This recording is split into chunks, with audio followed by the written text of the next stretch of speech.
अब बात महाराष्ट्र की। महाराष्ट्र कॉर्पोरेशन चुनाव में आज नॉमिनेशन का काम पूरा हो गया। महाराष्ट्र के सारे राजनीतिक दलों का सबसे ज्यादा फोकस मुंबई महानगर पालिका चुनाव पर है।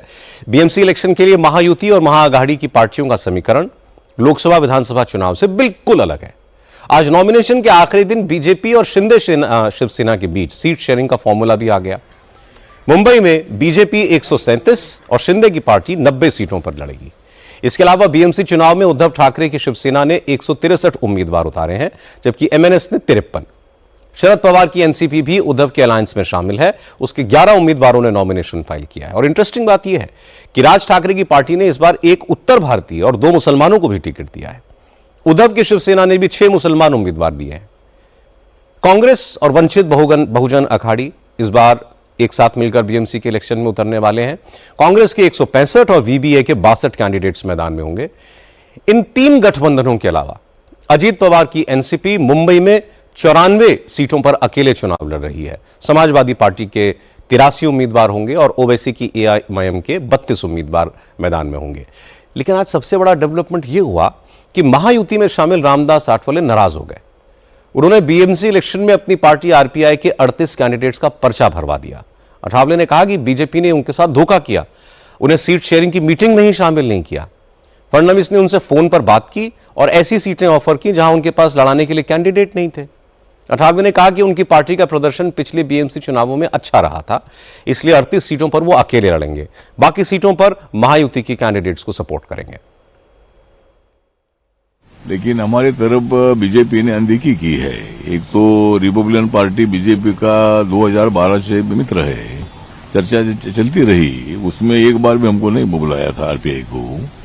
और आरपीआई को अगर बीजेपी शिवसेना के चर्चा में बुलाते थे तो कुछ सीटें छूट सकती थी। और कल रात को तो 2 बजे हमको बताया कि भाई 6 सीट आपको जो छोड़ी है, और वो सीट ऐसी छोड़ी है कि भाई जो हमने 26 की लिस्ट दी थी और उसमें हमारी अपेक्षा थी कि भाई 14-15 छूट आरपीआई को मिलनी चाहिए। बहुत बड़ा धोखा देने का काम बीजेपी की तरफ से हुआ है और इसीलिए हमने मुंबई में युति तोड़ दी है।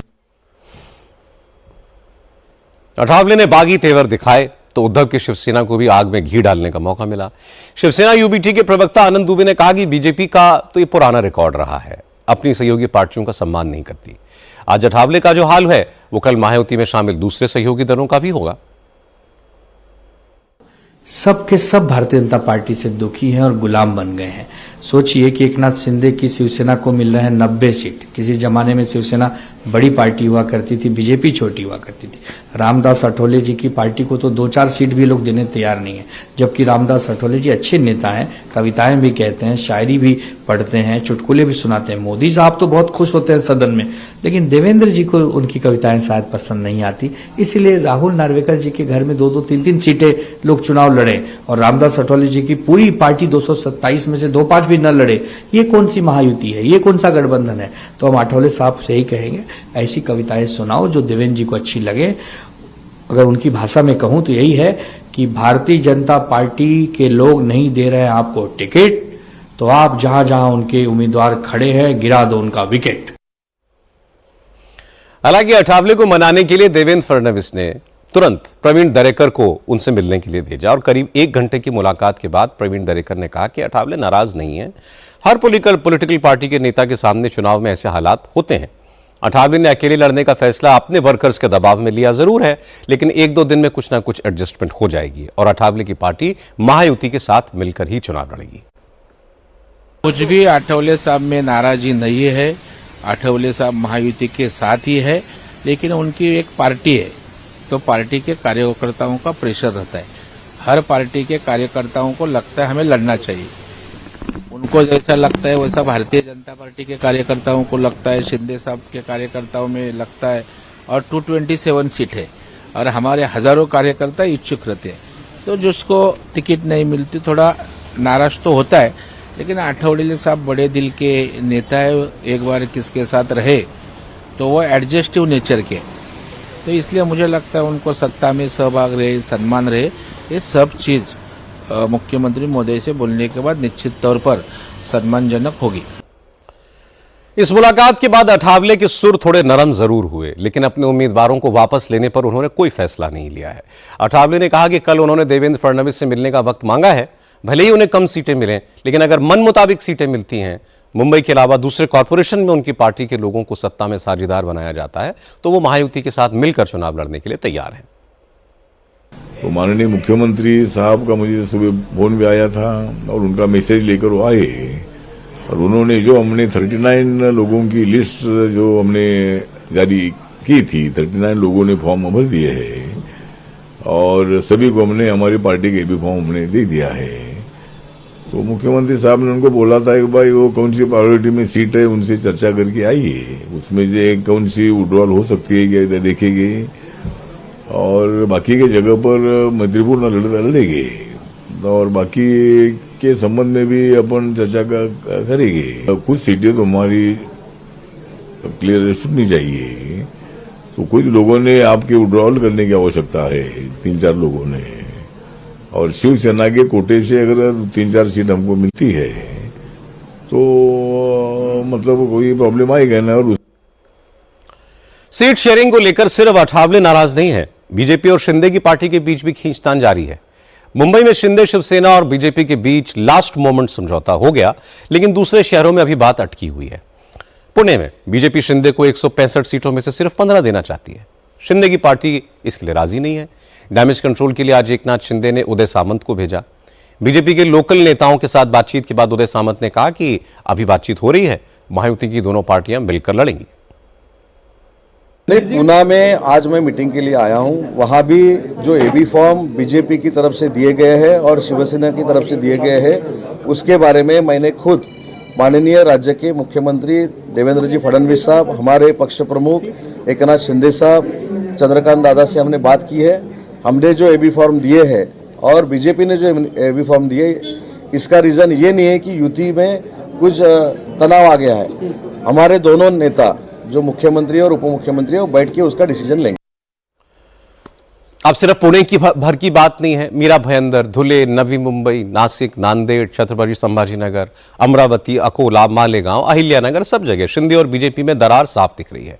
कई शहरों में दोनों एक दूसरे के खिलाफ लड़ रहे हैं। कई जगह महायुति का समीकरण बदला हुआ है। अहिल्यानगर में बीजेपी और अजीत पवार मिलकर लड़ रहे हैं, लेकिन शिंदे की पार्टी अकेले मैदान में है। नासिक में इसका ठीक उलट है, यहां अजीत पवार और शिंदे गुट एक साथ हैं, बीजेपी अकेले लड़ रही है। धुले में भी ऐसा ही है। सांगली, मिरज, कुपवाड़ में मन मुताबिक सीटें न मिलने की वजह से शिंदे की पार्टी अकेले चुनाव लड़ने की तैयारी कर चुकी है। जलगांव, कोल्हापुर, इचकलरंजी में महायुति की तीनों पार्टियां एक साथ लड़ रही हैं। महायुति में आई दरार पर संजय राउत ने कहा कि मुंबई हो या महाराष्ट्र के दूसरे इलाके, शिंदे की शिवसेना को अब एक एक सीट के लिए अमित शाह के सामने गिड़गिड़ाना पड़ रहा है। अभी तक ऐसा होता था मुंबई और महाराष्ट्र में कि शिवसेना हमेशा बड़ा भाई रहा और शिवसेना बीजेपी को सीटें देती थी मुंबई में, लेकिन ये पहली बार हुआ है। अमित शाह की जो शिवसेना है, मैं अमित शाह जी की शिवसेना मानता हूं, उनको बीजेपी से सामने गिड़गिड़ा कर सीटें मांगनी पड़ रही है। ये शिवसेना नहीं है, उसे हम शिवसेना नहीं मानते।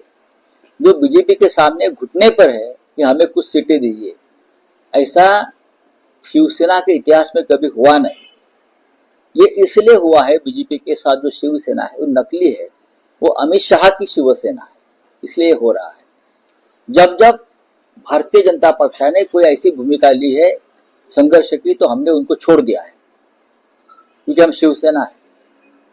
हम अकेले चुनाव में सामने गए, चाहे बीएमसी हो चाहे महाराष्ट्र का चुनाव, हमने अकेले चुनाव लड़ा, लेकिन बीजेपी के सामने कभी घुटने नहीं टेके। ये स्वाभिमान की बात है महाराष्ट्र। संजय राउत को जवाब दिया महाराष्ट्र एनसीपी के अध्यक्ष सुनील तटकरे ने। असल में इस चुनाव में अजीत पवार सत्ता संतुलन की एक अहम कड़ी बनकर उभरे हुए हैं। पुणे, पिंपरी चिंचवाड़ में वो शरद पवार के साथ हैं, दूसरे इलाके में महायुति के साथ हैं, मुंबई में महायुति से अलग हैं। तो सुनील तटकरे ने कहा कि ये सब प्लानिंग का हिस्सा है, इस रणनीति का फायदा महायुति को ही होगा। मी सकाळी माहिती घेतली त्याप्रमाणे सोलापूर, कल सुबह जो जानकारी मैंने ली उसके मुताबिक सोलापुर, नासिक, राजगढ़, कोल्हापुर इन सभी जिलों में महायुति मिलकर चुनाव लड़ रही है। कुछ जगह शिवसेना और एनसीपी का गठबंधन है, कहीं पर तीनों पार्टियां साथ हैं। अलग अलग जगह राजनीतिक परिस्थितियों के हिसाब से फैसला लिया गया है। लंबे समय बाद ये चुनाव हो रहा है, इसीलिए हर पार्टी के पास इच्छुक उम्मीदवारों की संख्या ज्यादा है। स्वाभाविक रूप से जिस वक्त हम गठबंधन करते हैं उस समय सीट बंटवारा करते हुए कुछ जगह सहयोगी दलों के लिए छोड़ी जाती है। यही जगहें ही गठबंधन न होने का कारण बन सकती है। लेकिन इस चुनाव में महायुति को बड़ी जीत मिलेगी, इस बात का मुझे पूरा भरोसा है। प्रचंड प्रमाणावरती एक बात तो साफ है कि महाराष्ट्र के लोकल बॉडी इलेक्शन में कौन किसके साथ है, एक्चुअली इसका कोई मतलब ही नहीं है। ग्राउंड रियलिटी के मुताबिक जिसको जहां फायदा दिख रहा है वो वहां जा रहा है। जब महानगर पालिकाओं के नतीजे आ जाएंगे उसके बाद जो आज अलग अलग दिख रहे हैं वो फिर साथ साथ होंगे।